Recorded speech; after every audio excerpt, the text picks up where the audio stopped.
हरे कृष्णा। हम श्रीमद् भगवद गीता के 8वें अध्याय भगवत प्राप्ति इसके 6वें श्लोक को आज पढ़ने का प्रयास कर रहे हैं। श्लोक प्रारंभ करने से पूर्व आज हम श्रीमद् भगवद गीता के महात्म्य में से कुछ श्लोकों का श्रवण करेंगे। गीतार्धम एक पदम च श्लोकम अध्यायमेव च स्मरामस्त्यक्त्वा जनो देहं प्रयाति परमं पदम। जो देह त्यागने के काल में आधी गीता, एक चौथाई गीता, एक अध्याय अथवा केवल एक श्लोक का स्मरण करता है वह परम पद को प्राप्त होता है। अंतकाल में अगर आपको भगवत गीता का एक श्लोक भी स्मरण आ गया तो परम पद अर्थात भगवान श्री कृष्ण के चरण कमलों की प्राप्ति होती है। गीतार्थम अपि पाठम वा शृणुयात् अंतकालतः महापातकृतोऽपि मुक्तिभागी भवेत् जनः। अंतकाल में श्रीमद् भगवद गीता के अर्थ का पठन अथवा श्रवण करने द्वारा एक अत्यंत पापी व्यक्ति भी मुक्ति के योग्य हो जाता है। अंतकाल में अगर व्यक्ति भगवद गीता का श्रवण करता है, पठन करता है, तो एक बहुत पापी व्यक्ति वो भी जो है मुक्ति के योग्य हो जाता है। निवसन्ति सदा देहे देहाशेषेऽपि सर्वदा सर्वे देवाच ऋषयो योगिनो देह रक्षका। जो निरंतर गीता का अध्ययन करता है उसके लिए मृत्यु काल में भी देवता, ऋषिगण और योगी सभी उसके शरीर में संरक्षक के रूप में रहते हैं। तो आप देख रहे हैं श्रीमद् भगवद गीता पढ़ने का कितना महात्म्य है, कितनी महिमा है। तो ये बहुत अच्छा, ये हम सबका सौभाग्य है कि हरि गुरु वैष्णव की कृपा से, श्रीमती राधा रानी की कृपा से हम सबको श्रीमद् भगवद गीता पढ़ने का स्वर्णिम अवसर प्राप्त हुआ है। आइए हम आज के श्लोक का शुभारंभ करते हैं। श्लोक की कुछ आवृत्ति करेंगे। मिष्टी माता जी आपसे शुरू करते हैं। यम यम वापि स्मरन् भावम यं यं वापि स्मरन् भावं त्यजत्यन्ते कलेवरम् त्यजत्यन्ते कलेवरं तं तमेवैति कौन्तेय तं तमेवैति कौन्तेय सदा तद्भाव भावितः। सदा तद्भावितः। हरे कृष्ण। अच्छा माता जी, माधुरी माता जी आप गाइए। यम यम वापि स्मरन् भावम् यं यं वापि स्मरन् भावं त्यजत्यन्ते कलेवरम् त्वजन्त्यन्ते कलेवरं तं तमेवैति कौन्तेय तं तमेवैति कौन्तेय सदा तद्भाव भावितः। सदा तद्भावभावितः। हरि यम यम वापि स्मरन् भावम् यं यं वापि स्मरन् भावं त्यजत्यन्ते कलेवरम् त्यजत्यन्ते कलेवरं तं तमेवैति कौन्तेय तं तमैवैति कौन्तेय सदा तद्भाव भावितः। सदा तद्भावभावितः। श्री भगवान इस श्लोक में कह रहे हैं, हे कुंती पुत्र, शरीर त्यागते समय मनुष्य जिस जिस भाव का स्मरण करता है वह उस भाव को निश्चित रूप से प्राप्त होता है। पिछले श्लोक में आपने सुना था भगवान बोलते हैं कि अंत काल में जो मेरा स्मरण करता है तो निश्चित रूप से मेरे स्वभाव को प्राप्त होता है। इस प्रकार से आपने सुना। तो यहाँ पर बताया जा रहा है कि क्या यही नियम है कि आपका स्मरण करेंगे तो आपकी प्राप्ति होगी, या कुछ किसी और का स्मरण करेंगे तो कुछ और प्राप्त होगा। तो उसको भगवान यहाँ पर स्पष्ट करें कि नियम क्या है कि शरीर को त्यागते वक्त मनुष्य जो जो स्मरण करता है, जिस जिस भाव का स्मरण करता है, जैसी जैसी चेष्टाएं करता है, जैसे विचार उसके मन में उठते हैं, वह उस भाव को निश्चित रूप से प्राप्त करता है। आप समझ रहे हैं, बहुत गंभीर है ये। हम सभी को मृत्यु का एग्जाम पास करना है, हम सबकी ये इच्छा है। तो भगवान बता रहे हैं कि मेरा स्मरण करना है, जिस जिस भाव का स्मरण करता है व्यक्ति उस भाव को प्राप्त होता है। आइए अन्वय को देखेंगे। कौन्तेय, हे कुंती पुत्र, यह जो अंत्ययम अर्थात अंत काल में यम यम वापी भावम जिस जिस विषय की स्मरण चिंता करते हुए कलेवरम त्यजति अपने शरीर का त्याग करते हैं, सदा सर्वदा तद भाव भावित सदा उसी के विषय के चिंतन में तन्मय। देखिए, मृत्यु के समय व्यक्ति उन भाव को विचार करता है जो उसने जीवन भर, जहाँ उसका मनोनिवेश होता है, जहाँ उसके मन का अभिनिवेश एब्जॉर्प्शन है, वही उसको मृत्यु के समय पर स्मरण होता है। तो उसी विषय के चिंतन में तन्मय सह अर्थात वे, तम तम एव उसी उसी भाव को, एति अर्थात प्राप्त होते हैं। तो जीवन भर मनुष्य जिसका अभ्यास करता है, मृत्यु के समय उसको वही स्मरण होता है। इसीलिए हमें बोला जाता है कि गंभीरता से कृष्ण भावना भावित होने का अभ्यास करना चाहिए। प्रभुपाद जी कहते हैं, गंभीरता से प्रयास करो, कोई लापरवाही नहीं। हमने इतने जन्म माया को दिए हैं, करोड़ों करोड़ों जन्म हमने माया को दिए हैं, क्योंकि शास्त्र कहता है कि हम अनादिकाल से इस भौतिक जगत में फंसे हुए हैं। एक जीवन तो हमको निष्ठा पूर्वक कृष्ण के चरण कमलों में अर्पित करना चाहिए। तो निष्ठा से कृष्ण भावना भावित होने का अभ्यास करना चाहिए। एक बार वापस आएंगे। यम यम वापि स्मरण भावम, जिस जिस भाव का वो स्मरण करता है, त्यजत्यन्ते कलेवरम, अपने कलेवर का, अपने शरीर का त्याग करते वक्त, तम तमेव इति कौन्तेय, वह उस भाव को ही कौन्तेय, सदा तद्भाव भावित, सदा ही उस भाव का स्मरण करते हुए उस भाव को निश्चित ही प्राप्त होता है। यहाँ पर सदा तद्भाव भाविता बहुत महत्वपूर्ण है। मीन्स जिस चीज के विषय में वो सदा ही स्मरण करता आया है, वही उसको मृत्यु के समय पर स्मरण होता है। इसलिए हमको अभ्यास कराया जाता है कृष्ण भावना भावित होने का। 16 माला जप करना, एक जो भक्ति की ABCD है उनका पालन करना। ABCD क्या है भक्ति की? A फॉर एसोसिएशन, भक्तों का संग। B फॉर बुक्स, जो भक्ति प्रवर्तक शास्त्र है उनको पढ़ना। C फॉर चैंटिंग, हरे कृष्ण महामंत्र का जप करना। और D फॉर डाइट, अर्थात केवल प्रसाद खाना। ये क्या है? सदा तद्भाव भावित, सदा ही कृष्ण भावना भावित होने का अभ्यास करना। आइए अब हम तात्पर्य की ओर बढ़ेंगे। अनुवाद और तात्पर्य। कृष्ण कृपा मूर्ति श्री श्रीमद AC भक्ति वेदांत स्वामी प्रभुपाद द्वारा। प्रभुपाद जी समझा रहे हैं यहाँ पर मृत्यु के समय अपना स्वभाव बदलने की विधि का वर्णन है। बहुत सुंदर। प्रभुपाद जी एक गूढ़ बात को यहाँ पर बता रहे हैं।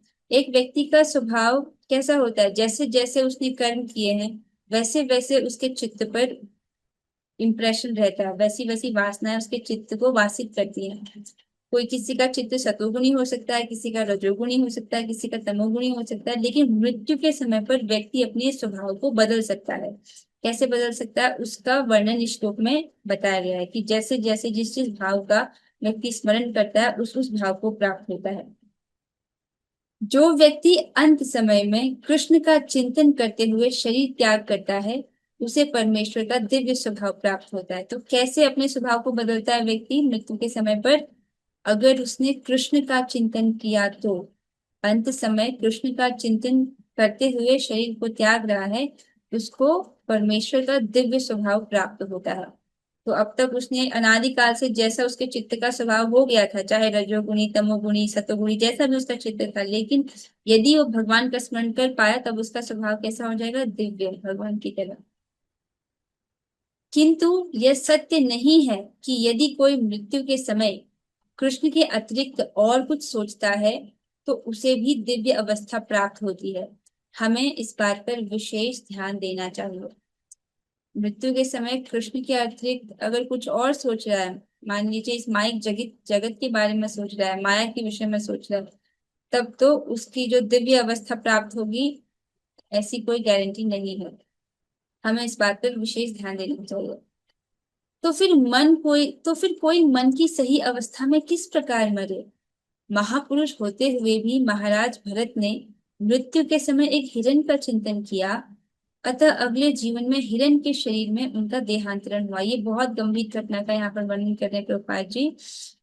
महाराज भरत जो कि विश्व के सम्राट थे, किसी एक देश के राजा नहीं, पूरी पृथ्वी के राजा थे, अपना पूरा साम्राज्य छोड़ करके, अपनी पत्नी अपने पुत्र इनको त्याग करके महाराज जंगल में आते हैं, वहां पर पर्णकुटी बनाकर भजन करते हैं।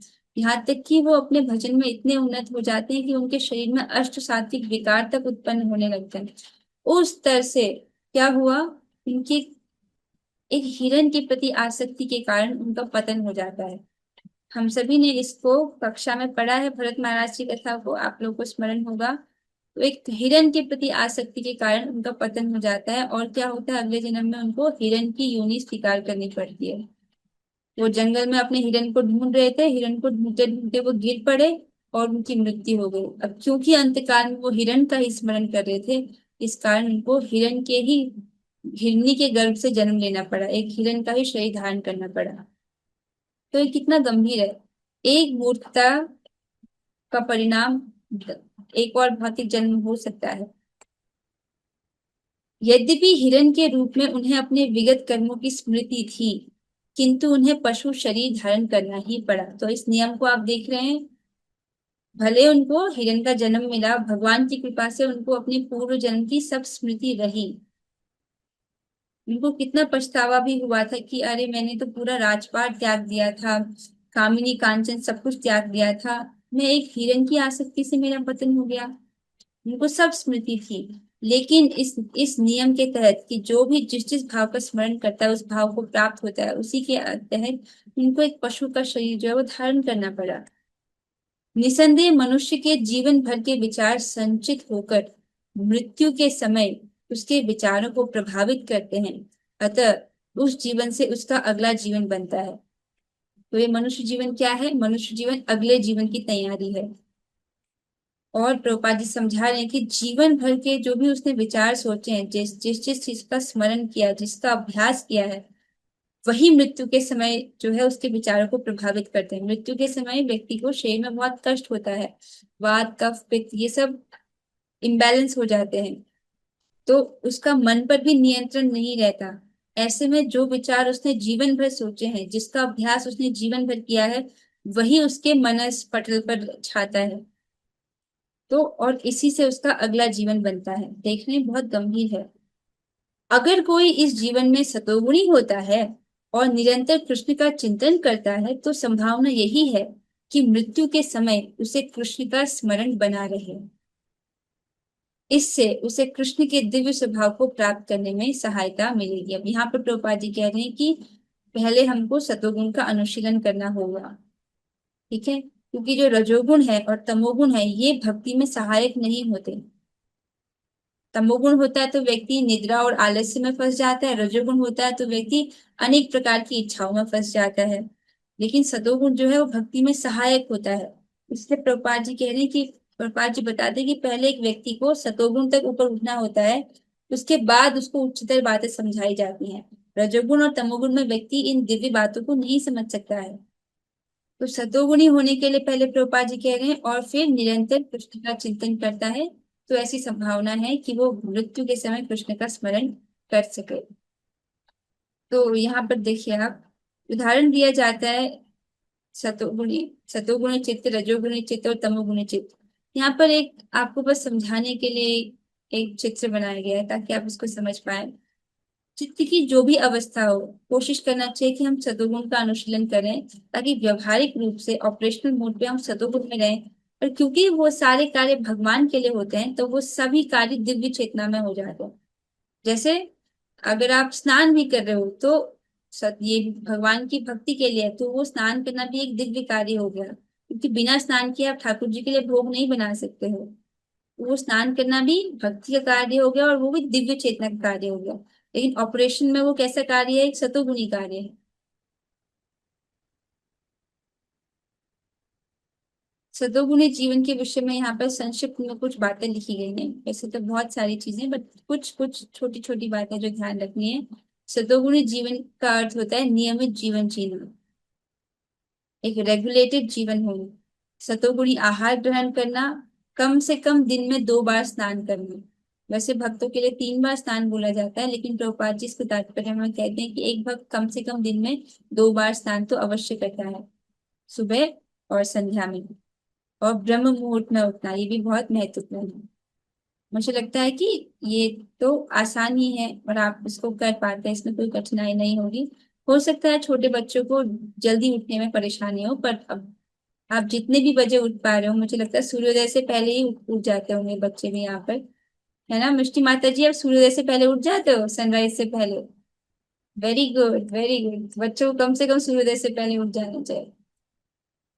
हाँ, तो देखिए यहाँ पे आपको बताया गया कि जिस भी वस्तु का स्मरण करेंगे, जिस भी चीज से हमारी मन की आसक्ति है, उसी गंतव्य को प्राप्त करेंगे। आप देख रहे हैं, जहां भी मन का एब्जॉर्प्शन होगा, अभिनिवेश होगा, वही उसके अगले गंतव्य को निर्धारित करेगा। तो क्यों ना आज से ही भगवान के प्रति आसक्ति निर्मित करें। अगर माया के प्रति आसक्ति होगी तो अगली गति वैसी होगी, लेकिन अगर आसक्ति भगवान के प्रति होगी तो अगले गंतव्य हमारे क्या होंगे, भगवान ही हमको प्राप्त होंगे। ऐसे कैसे होगा? भगवान की कथा श्रवण और हरिनाम के कीर्तन द्वारा। ये श्रवण और कीर्तन का जो प्रोसेस है, ये बहुत शक्तिशाली है। इसका आश्रय लेकर के, जैसे यहाँ पर एक सिंपल सा उदाहरण दिया गया है कि सुबह शाम दृढ़ता से भजन करने का नियम बनाना चाहिए। जैसे प्रातः काल में हरे कृष्ण महामंत्र जब, मैं समझती हूँ कि जो भक्त हैं अपनी माला सुबह ही करते होंगे, कोशिश करते होंगे कि सुबह ही हो जाए। और संध्या काल में श्रीमद् भगवद गीता का अध्ययन। यहाँ पर एक छोटा सा उदाहरण लिया गया है कि आप इस प्रकार से अपने सुबह और शाम में दृढ़ता से कुछ भजन कीजिए। सुबह जब, शाम को कुछ ग्रंथ अध्ययन। तो क्लास में आते हैं तब तो ग्रंथ अध्ययन हो ही जाता है। इसके अलावा भी आप कुछ अन्य कक्षाएं भी सुनते होंगे, तब तो बहुत अच्छी बात है। पर कम से कम इतना तो होना चाहिए कि 16 माला जप और साथ में कुछ ग्रंथ अध्ययन। जैसे श्रीमद् भगवद गीता तो बेसिक है, भजन का मूल है, ये तो पता होना ही चाहिए। इस प्रकार से आप अपना नियमित प्रोग्राम बना सकते हैं। और क्या नहीं करना है? जगत की वार्ता नहीं करनी है, प्रजल से दूर रहना है, क्योंकि भगवान ने क्या कहा, सदा तद्भाव भाविता। जिस चीज के बारे में वो सदा ही सोचता रहता है, जहां उसका मन सदा ही विचरण करता है, जिस चीज के प्रति उसकी आसक्ति रहती है, वही वही विचार उसको मृत्यु के समय प्रभावित करते हैं। तो क्या नहीं करना है? इस जगत की गपशप, प्रजल, इन सबसे दूर रहना है। यदि कोई दिव्य रूप से कृष्ण की सेवा में लीन रहता है तो उसका अगला शरीर दिव्य अर्थात आध्यात्मिक होगा, भौतिक नहीं। बहुत सुंदर है और बहुत सिंपल बात है। अगर हम अपने आप को कृष्ण की सेवा में लगाए रहें किसी भी प्रकार से, मनुष्य जीवन में यही तो करना है कि हमको अपनी इंद्रियों से, इंद्रियों के स्वामी ऋषिकेश की सेवा करनी है। ऋषि का अर्थ होता है इंद्रिय और ईश का मतलब होता है ईश्वर, कंट्रोलर। जो इंद्रियों के स्वामी है ऋषिकेश, उन भगवान की सेवा हमें करनी है इन इंद्रियों से। तो क्या होता है, ऋषिकेश भगवान की कृपा से हमको क्या होता है, अगला जो हमारा कल्याण होता है, क्योंकि यही हमको करना है। अगर हम इंद्रियों से इंद्रिय तृप्ति कर रहे हैं तो ये क्या हुआ, एक अवैध प्रयोग हुआ इंद्रियों का। लेकिन इसका सदप्रयोग क्या है, भगवान ऋषिकेश की सेवा में इनको लगाना। तो प्रभुपाद जी समझा रहे हैं कि कोई अगर भगवान श्री कृष्ण की सेवा में लगा हुआ है, अपने कानों से कथा श्रवण कर रहा है, आंखों से भगवान का दर्शन कर रहा है, प्रसाद पा रहा है आदि, इस प्रकार से भगवान की सेवा में लगा हुआ है, तो उसका जो अगला शरीर होगा वो आध्यात्मिक ही होगा, भौतिक नहीं। इस प्रकार से प्रभुपाद जी आश्वासन दिला रहे हैं। अतः जीवन के अंत समय अपने स्वभाव को सफलता पूर्वक बदलने के लिए हरे कृष्णा कृष्ण कृष्ण हरे हरे, हरे राम राम हरे हरे का जप सर्वश्रेष्ठ विधि है। बहुत सुंदर ढंग से प्रभुपाद जी बता रहे हैं कि किस प्रकार से स्मरण करना चाहिए, किस चीज का अभ्यास करना चाहिए। तो प्रभुपाद जी बताते हैं कि सफलता अगर आपको चाहिए जीवन के अंत में, अपना स्वभाव को अगर आप बदलना चाहते हैं, तो हमको हरे कृष्ण महामंत्र का जप करना चाहिए, यही सर्वश्रेष्ठ विधि है। 16 माला तो हम जपते ही हैं। कुछ बच्चों की क्लास ली जाए, कुछ बच्चे कुछ दिन से रिपोर्ट नहीं कर रहे हैं। हाँ, जैसे मिष्टी माता जी, आप आप आजकल रिपोर्ट नहीं करते हो ना ग्रुप में, आपको भी रिपोर्ट करना चाहिए। ठीक है, ये अच्छी बात है। अगर आप रिपोर्ट करोगे तब आप रोज कर पाओगी। हाँ, तो 16 माला तो वो 16 माला का जब तो करते ही होंगे। साथ में आपको जब अवसर मिलता है, जैसे आप कोई भी कार्य कर रहे हो, बर्तन धो रहे हो, घर की सफाई कर रहे हो, या आपको कहीं सब्जी बाहर लेने बाहर जाना है, या किसी को काम पर जाना है, या कोई स्कूल जा रहा है तैयार होकर के, इन सभी अवसरों पर हमारे पास कुछ समय तो होता ही है। उस वक्त भी आप अपने मन में ही हरे कृष्ण महामंत्र का स्मरण कर सकते हो या जप कर सकते हो। तो क्योंकि एक भक्त का गुण होता है अव्यर्थ कालत्वम, वो एक क्षण भी बर्बाद नहीं करना चाहता है। अगर आपके पास एक क्षण भी है तो आप एक क्षण में भगवान का हरे कृष्णा नाम ले सकते हो, राइट। और उससे आपको बहुत लाभ होता है, क्योंकि भगवान का एक भी नाम अगर आपने लिया है तो वो व्यर्थ नहीं जाता, वृथा नहीं जाता है, अवश्य ही उसका फल आपको प्राप्त होता है। अब आपने इस श्लोक से आप समझ गए होंगे कि मृत्यु के समय एक व्यक्ति का अगला गंतव्य, उसका अगला डेस्टिनेशन वो डिसाइड होता है। किस प्रकार से डिसाइड होता है? मृत्यु के समय व्यक्ति जो जो चेष्टाएं करता है, जो जो विचार सोचता है, वह पढ़े जाते हैं और उसी अनुसार उसका अगला गंतव्य निश्चित किया जाता है। आप समझ रहे हैं? मृत्यु के समय पर एक असहाय अवस्था होती है, जो विचार उसके मन में आएगा वो सब विचार पढ़े जाते हैं, उसके गूढ़ भावों को भी पढ़ा जाता है। कौन पढ़ते हैं? उच्च अधिकारी पढ़ते हैं। और उसके अनुसार उसका अगला गंतव्य, कि इसको भौतिक जगत में भेजना है या इसको आध्यात्मिक जगत में भेजना है, वो निर्धारित किया जाता है। और ये सब घटना हम सबके साथ, एक ना एक दिन तो अंतकाल हम सबको आने ही वाला है, इस शरीर का अंत तो होने ही वाला है। तो इस बात को आप याद रखिए। उस वक्त मन पर भी नियंत्रण ना हो सकता है, ऐसी संभावना हो। इसीलिए हर दिन हमको निष्ठा पूर्वक भजन करना चाहिए, ताकि अभ्यास बना रहे, स्मरण का अभ्यास बना रहे। अब यहाँ पर एक प्रश्न पूछा जा रहा है कि क्या ऐसा होता है कि किसी का भी भजन करो और वहीं पहुंच जाओगे? ये एक कॉमन डाउट है। इस भारत में बहुत सारे लोगों को ये भ्रम होता है कि किसी की भी पूजा करो लेकिन वहीं पहुंच जाएंगे हम, भगवान के घर पहुंच जाएंगे। इस प्रकार से लोगों के मन में एक भ्रम है, जिसको भगवान इस श्लोक में दूर करते हैं। आपको प्रश्न समझ आया? लोग सोचते हैं कि हम किसी का भी भजन करेंगे, किसी भी देवता की पूजा करेंगे, लेकिन हम पहुंच जाएंगे, हमारी गति वही होगी, भगवत धाम पहुंच जाएंगे। इस प्रकार से भ्रम होता है लोगों के मन में। तो इस भ्रम को दूर करते हुए श्री भगवान उत्तर देते हैं अध्याय 9 श्लोक संख्या 25 में। यान्ति देवव्रता देवान् पितॄन् यान्ति पितृव्रताः भूतानि यान्ति भूतेज्या यान्ति मद्याजिनोऽपि माम्। श्री भगवान बताते हैं, जो देवताओं की पूजा करते हैं वे देवताओं के बीच जन्म लेंगे, जो पितरों को पूजते हैं वे पितरों के पास जाते हैं, जो भूत प्रेतों की उपासना करते हैं वे उन्हीं के बीच जन्म लेते हैं, और जो मेरी पूजा करते हैं वे मेरे साथ निवास करते हैं। तो इस प्रकार से भगवान स्पष्ट करते हैं। जब मैं कुछ भक्तों के मंदिरों को देखती हूँ तो मुझे उनकी श्रद्धा कहाँ है ये समझ आता है। किसी किसी के मंदिर में राधा कृष्ण भी हैं, भोले बाबा भी हैं, हनुमान जी भी हैं, गणेश जी भी हैं, और सब देवता भी हैं। तब समझ आता है कि इनकी अभी एक निष्ठ श्रद्धा नहीं हुई है। आप समझ रहे हैं? यहाँ पर भगवान, हम जिसकी भी उपासना करते हैं वो हमारे अगले गंतव्य को डिसाइड करता है। यहाँ देखिए भगवान कहते हैं, जो मेरी पूजा करते हैं वे मेरे साथ निवास करते हैं। ठीक है? इसलिए हाँ, हमको देवताओं की पूजा करने से मना किया जाता है। तो श्री प्रभुपाद जी ने कभी भी अलाउ नहीं किया कि हम देवताओं की पूजा करें। यद्यपि हम उनका सम्मान करते हैं, लेकिन इतना फुर्सत ही कहाँ है हमको राधा कृष्ण की सेवा से कि हम देवताओं की भी अलग से सेवा करें। उसमें उदाहरण दिया जाता है कि अगर आप वृक्ष के जड़ में जल दे रहे हो तो सभी शाखाओं, एक एक पत्ते तक वो पोषण पहुंच जाता है। उसी प्रकार से अगर भगवान की सेवा कर रहे हो तो बाकी सब देवता भी अपने आप प्रसन्न हो जाते हैं। यदि किसी के मंदिर में इस प्रकार से देवता और भगवान सब इस प्रकार से हैं, तो आप देवताओं जो है उनसे आप क्षमा मांग लीजिए कि हम आपकी जो है अलग से आराधना नहीं कर पाएंगे। आप भगवान में ही जो है विलीन आप भगवान में ही जो है आ जाइए, और उनके जो विग्रह है, देवताओं के विग्रह या फोटो, आप उसको विसर्जन कर सकते हो इनसे अनुमति लेकर के, अगर किसी का मंदिर में ऐसा है तो। फिर यहाँ पर भगवान आगे बोलते हैं, शरीरम यद्वाप्नोति यच्चाप्युत्क्रामतीश्वरः गृहीत्वैतानि संयाति वायुर्गन्धानि वाशयात्।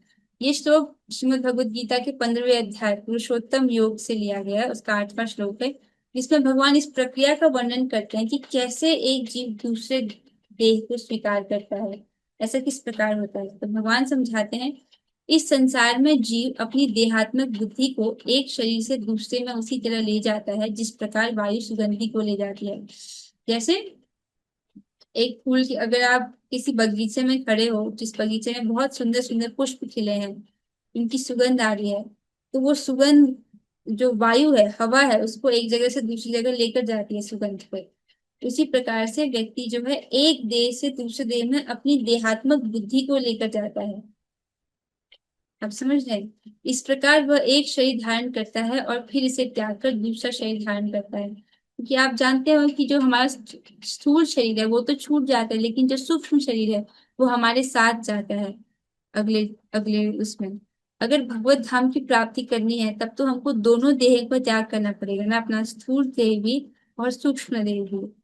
ये बारंबार जन्म मृत्यु का कारण किस कारण है? ये हमारे सूक्ष्म देह के कारण है। जो मन बुद्धि अहंकार है उसमें व्यक्ति अगर देहात्मक बुद्धि में है तो बारंबार उसको इस मृत्यु को जन्म मृत्यु का चक्र देखना पड़ता है।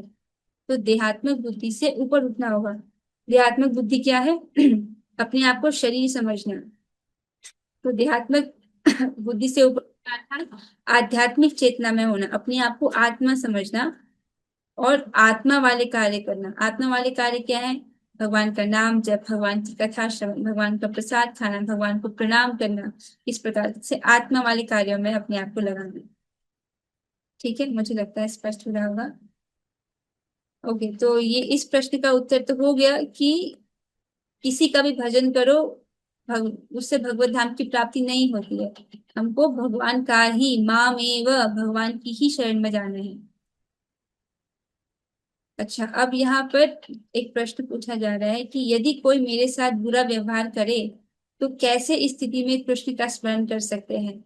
बहुत अच्छा प्रश्न है, क्योंकि आज की कक्षा में आपने क्या सीखा कि हमको भगवान श्री कृष्ण का स्मरण करने का अभ्यास करना है ताकि मृत्यु के समय में वो हमें हमारे काम आए। भगवान के नाम का जप करना है। तो हर स्थिति में हमको भगवान का स्मरण जो है वो कैसे करना है? यहाँ पर एक बहुत अच्छा प्रश्न है कि कोई यदि आपके साथ बुरा व्यवहार करे, आप आपके पीछे पड़ जाए, आपके साथ बुरे बुरी तरीके से व्यवहार करे, तो उस स्थिति में आप कैसे भगवान का स्मरण कर पाओ? तो देखिए, आपको उस वक्त समझना होगा कि ये जो सामने वाला व्यक्ति है ऐसा व्यवहार करने के लिए स्वतंत्र नहीं है। एक व्यक्ति का व्यवहार कैसे होता है? वो गुणों के अधीन होता है, रजोगुण तमोगुण सतोगुण। जिस भी गुण के प्रभाव में वो व्यक्ति है उस गुण के आधार पर, उस गुण के आवेश में वो आपके साथ व्यवहार कर रहा है। और आपको ये समझना होगा कि ये जो सामने वाले व्यक्ति मेरे साथ बुरा व्यवहार कर रहा है, भगवान ही इसको ऐसी प्रेरणा दे रहे हैं क्योंकि मैंने कुछ गलत कर्म किए हैं।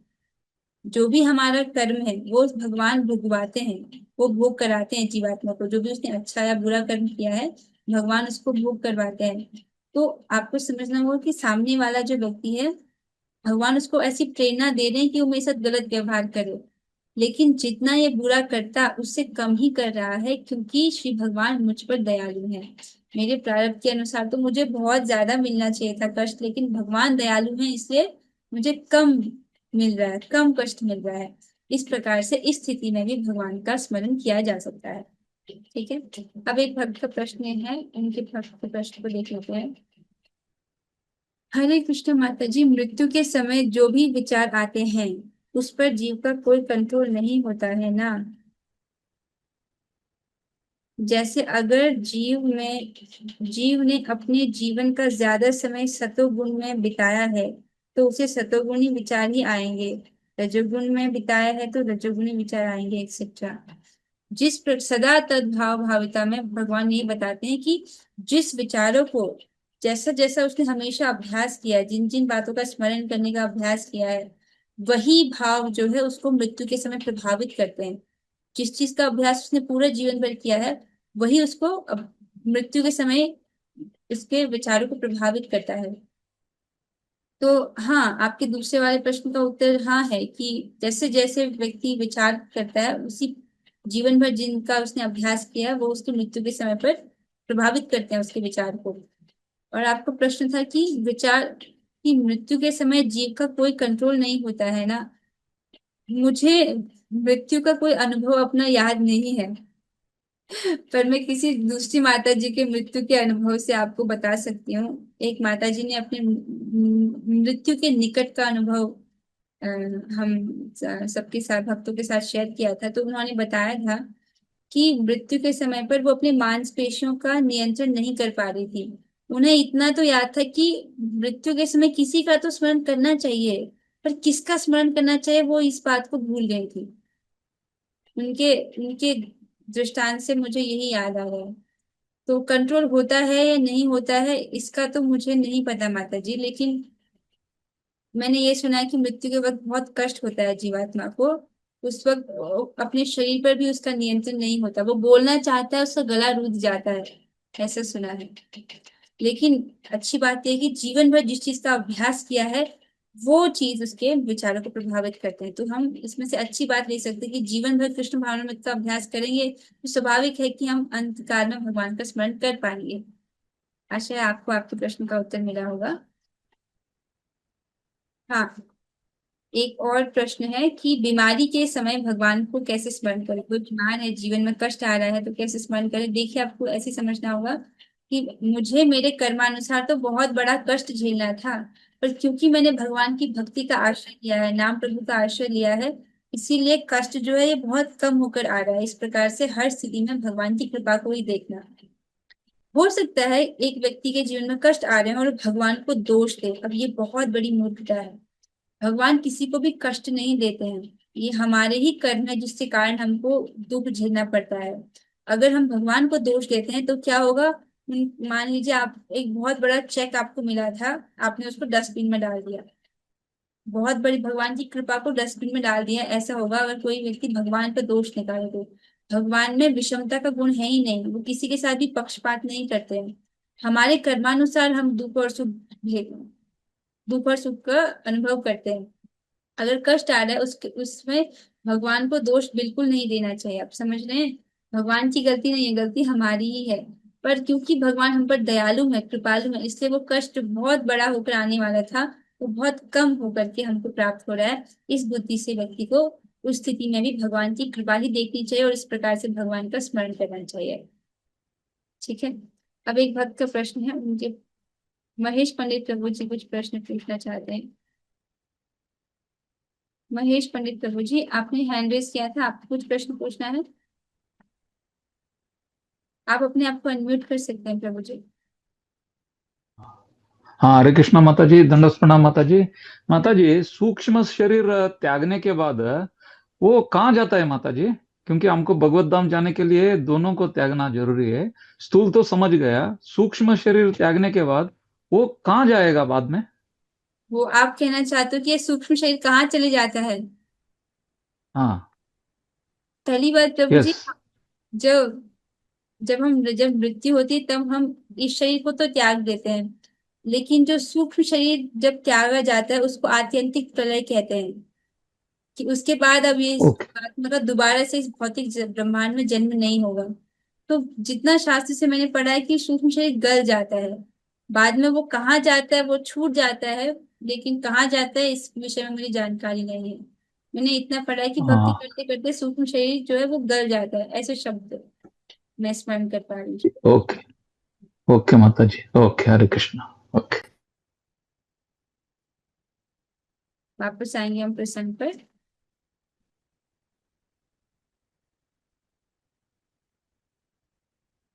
तो आप क्या सीखा आपने कि हर परिस्थिति में श्री भगवान का स्मरण करने का अभ्यास करें। जो भी परिस्थिति है उसमें भगवान का स्मरण करना, चाहे दुख हो चाहे सुख हो, उसमें भगवान की कृपा को ही देखना। और यहाँ पर देखिए, भक्तों की वेशभूषा भी श्री भगवान का स्मरण कराती है। जैसे आप मेरे माथे पर तिलक देख रहे हो, तो क्या आपको भगवान का स्मरण नहीं हो रहा है। ये भगवान का चरण है और ये तुलसी का पत्र है। इस प्रकार से भक्तों के माथे पर तिलक देखकर भगवान का स्मरण होता है। तो ये एक भक्त की जिम्मेदारी होती है कि वो अब दूसरे भक्तों को भगवान का स्मरण कराए। इसलिए भक्तों की वेशभूषा को देखकर भगवान का स्मरण होता है। इससे मुझे ये याद आ रहे हैं कि आप में से कितने भक्त ऐसे हैं जो तिलक लगाकर आए हैं। देखो देखो, कितना बड़ा लूप होल पता चल रहा है। तो आप सभी भक्तों से निवेदन है कि तिलक धारण कीजिए, कितना बड़ा गौरव है। एक भक्त का गौरव है कि हमको भगवान का तिलक धारण करने को मिला है। ये भगवान का चरण है, हम उसको अपने माथे पर लेकर चलते हैं, हम उनके दास हैं। तो आप सभी भक्तों से निवेदन है कि गोपी चंदन खरीद लीजिए, 10 रुपए का आता है। ठीक है, और तिलक धारण कीजिएगा, कम से कम क्लास में तो होना ही चाहिए। चलिए अब लोग वापस चलेंगे प्रसंग पर। अब आज आप लोगों के लिए कुछ प्रश्न हैं कि आज की कक्षा से आप लोगों को क्या समझ आया है। तो अब प्रश्न उत्तर की बारी है। यदि किसी भक्त तक कुछ और प्रश्न हो तो आप पूछ सकते हो, और हम कक्षा के प्रश्न उत्तरों की तरफ आगे बढ़ते हैं। हम्म आपको जो भी समझ आया हो कक्षा से, आप उसको बोलने का प्रयास कीजिएगा, ठीक है। जरूरी नहीं है कि परफेक्टली करेक्ट हो, पर कोशिश कीजिएगा जो भी आपको समझ आ रहा है, ठीक है। पहला प्रश्न है, किस आधार पर एक मनुष्य का अगला गंतव्य निर्धारित होता है? किस आधार पर एक मनुष्य का अगला गंतव्य, अर्थात उसका अगला डेस्टिनेशन किस आधार पर निर्धारित होता है? कौन बताएंगे इस प्रश्न का उत्तर? ओके, अर्चना माता जी से सुनेंगे। अर्चना माता जी, आप बताएं। हरे कृष्ण माता जी। माता जी, तो हम जब मृत्यु के समय जो हमारे मन में चल रहा होता है, जो हम सोच रहे होते हैं जिस विषय में, वही हमारा अगला जीवन निर्धारित करता है माता जी। जी माता जी, आपने सही उत्तर दिया। मृत्यु के समय इसमें जिस भाव का स्मरण व्यक्ति करता है, वैसी वैसी उस भाव को प्राप्त होता है। बहुत सही उत्तर माता जी। अगले प्रश्न की ओर बढ़ेंगे। सतोगुणी जीवन का अनुशीलन किस प्रकार किया जाता है? ये एक बहुत आसान प्रश्न है, इसके विषय में कुछ पॉइंट्स हमने कक्षा में पढ़े थे। तो सतोगुणी जीवन का अनुशीलन किस प्रकार किया जाता है? कौन भक्त इस प्रश्न का उत्तर देंगे? सतोगुण का अनुशीलन किस प्रकार किया जाता है? और नाना। महेश पंडित प्रभु जी, आप बोलना चाहेंगे? यस माता जी। सुबह माता जी ब्रह्म मुहूर्त में उठना है, 2 बार स्नान करना है, और हरे कृष्णा महामंत्र चैंटिंग सुबह हमको खत्म करना है, और शाम को भगवत गीता भागवतम पढ़ना है। बहुत अच्छे प्रभु जी, आपने सही सही अरे पॉइंट बताए। एक पॉइंट रह गया आहार का। आहार का बहुत यस। महत्व है, तो सतुगुणी आहार लेना, वो भी भगवान को अर्पित करके। बहुत सुंदर प्रभु जी, आपने सही उत्तर दिया। अगले प्रश्न की ओर बढ़ेंगे। जीवन में दुख आने पर श्री भगवान का स्मरण किस प्रकार करना चाहिए? जब जीवन में दुख का अनुभव हो तो भगवान का किस प्रकार स्मरण होना चाहिए? हम्म, दुख के समय भगवान का कैसे स्मरण करें? जब जीवन में विपत्ति आ रही हो, कष्ट आ रहा हो, क्या भगवान को दोष देना चाहिए हमको कि हम तो आपकी भक्ति कर रहे हैं और आप हमको कष्ट दे रहे हो? क्या करना चाहिए उस वक्त हमको? मुझे लगता है इसका तो हमने डिस्कस किया था। अर्चना माता जी को सारे प्रश्नों के उत्तर आते हैं माता जी। हम देखते हैं कोई और भक्त जिन्होंने अभी तक उत्तर नहीं दिया, उनको मुंह से मिले। अच्छा ठीक है, तो फिर हम अर्चना माता जी, हम आपसे ही सुनते हैं, बताइए। हरे कृष्ण माता जी। माता जी, जीवन में दुख आने पर भगवान का स्मरण करना चाहिए, भगवान को दोष नहीं देना चाहिए, हमें शास्त्रों का अध्ययन करना चाहिए और भक्ति में लीन हो जाना चाहिए। भगवान का आप कोशिश कर रहे हो, कोशिश कर रहे हो, अच्छी बात है माता जी, पर ये वो एग्जैक्ट उत्तर नहीं है जो हमने क्लास में पढ़ा था। मदन मोहन प्रभु जी कुछ बोलना चाहते हैं? हरे कृष्णा माता जी। वंदे प्रणाम। माता जी, आवाज आ रही है? जी प्रभु जी। हाँ माता जी, मेरा कहना ये है कि जिस प्रकार भगवान ये कहते हैं कि जो हमारे जीवन में सुख और दुख है, वो दिन और रात की तरह आते हैं और चले जाते हैं, तो हमें हमेशा सुख और दुख की संभाव रखना चाहिए और भगवान का सतत स्मरण करना चाहिए। जैसे किसी व्यक्ति के जीवन में दुख आ रहे हैं, तो हमें ये सोचना चाहिए कि जो दुख आ रहे हैं, हमारा जो दुख आने का जो समर्थता बहुत ज्यादा होना चाहिए। तो मगर भगवान इतने दयालु है कि जो दुख हमें प्रदान हो रहे हैं, तो भैया भगवान की दयालुता के कारण वो हमें बहुत ही न्यून मात्रा में प्रदान होते हैं। हमको तो हमारे जो कर्म हैं इतने खराब है कि हमको बहुत ज्यादा दुख प्रदान नहीं है, परंतु भगवान की दयालुता के कारण हमारे दुख बहुत ही कम हो रहे हैं। इसलिए हमको जो दुख आ रहे हैं उसमें भगवान का सतत स्मरण करना चाहिए। जी प्रभु जी, आपने एकदम सही उत्तर दिया है कि जैसे कि व्यक्ति को कुंती महारानी भी, हाँ, जैसे कुंती महारानी भी भगवान से दुख मांगती है, वो दुख जिसमें भगवान का स्मरण हो। जी प्रभु जी, यही कि जो मेरे प्रारब्ध के अनुसार तो मुझे बहुत दुख मिलना चाहिए था, लेकिन भगवान इतने दयालु हैं, मुझे कम करके दे रहे हैं। इस प्रकार से भगवान का स्मरण करना चाहिए। आपने एकदम सही उत्तर दिया प्रभु जी। अब हम अगले प्रश्न की ओर बढ़ेंगे। जीवन में दुख आने पर उस दुख के लिए भगवान को दोषी समझना सही है या गलत, और क्यों?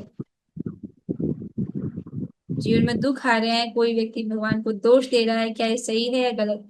अनीता माता जी कुछ कहना चाहेंगे इस पर? हरे कृष्णा माता जी, धन्यवाद प्रणाम।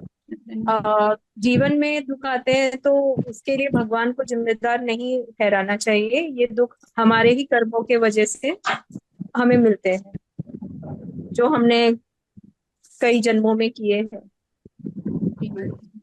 बहुत सुंदर माता जी, आपने ये पॉइंट भी हम सामने प्रस्तुत किया है कि एक ही जीवन का नहीं, कई जन्मों में जो हमने कर्म किए हैं उस सब का फल हमको भोगना पड़ता है। तो हमारे ही कर्मों के कारण दुख आते हैं, भगवान को दोषी नहीं ठहराना चाहिए।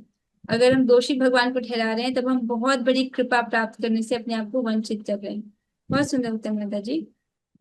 चलिए इसके साथ जो है हम आज होरी कक्षा को यहीं पर विश्राम देते हैं। अब हम 3 बार हरे कृष्ण महामंत्र बोलेंगे। आप सभी अपने माइक को ऑन कर लीजिए। हरे कृष्ण कृष्ण हरे कृष्ण कृष्ण हरे हरे हरे राम राम राम राम हरे हरे हरे कृष्ण कृष्ण कृष्ण हरे हरे हरे राम राम राम हरे हरे हरे हरे कृष्ण कृष्ण कृष्ण कृष्ण हरे हरे हरे राम राम राम हरे हरे। श्रीमद् भगवद गीता की जय, पाद की जय, नमः की जय, नाय गौर प्रेमे हरि हरि बोल, हरि बोल हरि बोल। हरे कृष्णा हरे कृष्ण माता जी। श्री भक्तों के से